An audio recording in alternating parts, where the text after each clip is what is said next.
السلام علیکم۔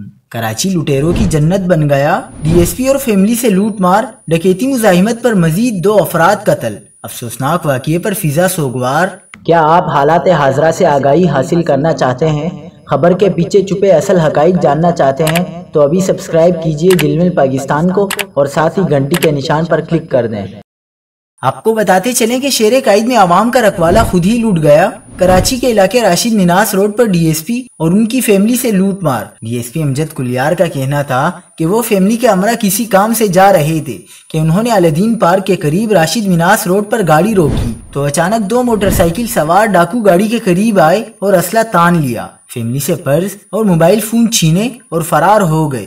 دوسری جانب شہر کے مختلف علاقوں میں فائرنگ سے 2 افراد جاں بحق جبکہ 3 زخمی ہو گئے۔ ڈاکو نے شہر میں 2 مزید جانیں لے لیں۔ فائرنگ سے قتل کا ایک واقعہ اورنگی ٹاؤن کے علاقے بجلی نگر میں پیش آیا جبکہ دوسرا واقعہ بلدیہ ٹاؤن میں فٹ بال گراؤنڈ کے قریب پیش آیا۔